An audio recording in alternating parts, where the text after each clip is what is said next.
ایران کے ایک قدیم شہر اصفہان میں ایک اندھا فقیر رہتا تھا جس کا نام نعمت تھا۔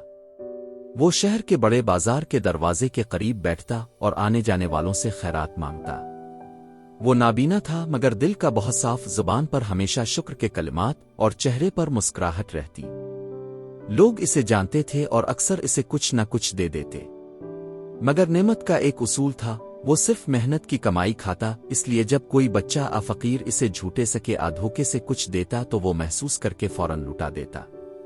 ایک دن کی بات ہے، ایک امیر تاجر بازار سے گزر رہا تھا۔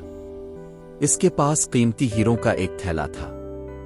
غلطی سے وہ تھیلا اس کے کپڑوں سے کھسک کر زمین پر گر گیا اور کسی کو نظر نہ آیا۔ تاجر تیز قدموں سے بازار کی بھیڑ میں آگے نکل گیا۔ وہ ہیروں کا تھیلا لڑکتا لڑکتا اندھے فقیر کے پاس جا پہنچا۔ نعمت نے کچھ ٹکرا کر گرنے کی آواز سنی اور ہاتھ بڑھا کر تھیلا اٹھا لیا۔ جیسے ہی اس نے اسے چھوا، اسے معلوم ہوا کہ یہ کوئی عام چیز نہیں، تھیلا بھاری تھا اور اندر کچھ سخت اور چمکدار چیزیں تھیں۔ اس نے اندازہ لگایا کہ یہ کوئی قیمتی چیز ہے۔ وہ جانتا تھا کہ یہ اس کی ملکیت نہیں ہو سکتی۔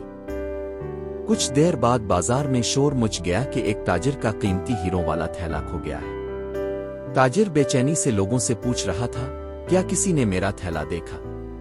میرے سب ہیروں کی قسمت اسی میں بند ہے۔ نعمت نے ایک بچے کو آواز دی اور اس سے کہا، بیٹا اس تاجر کو میرے پاس لاؤ جو ہیروں کا تھیلا ڈھونڈ رہا ہے۔ کچھ ہی دیر میں تاجر نفس نفس کرتا فقیر کے پاس آیا۔ نعمت نے پوچھا، بیٹا تمہارا تھیلا کیسا ہے؟ تاجر نے تھیلے کی شکل، رنگ اور اندر موجود خاص ہیروں کی وضاحت کی۔ جب سب باتیں میل کھا گئیں تو نعمت نے تھیلا الفاٹے کر اسے دے دیا۔ تاجر حیران رہ گیا۔ وہ چیخ کر بولا، ارے تم نے تو میری دنیا بچا لی۔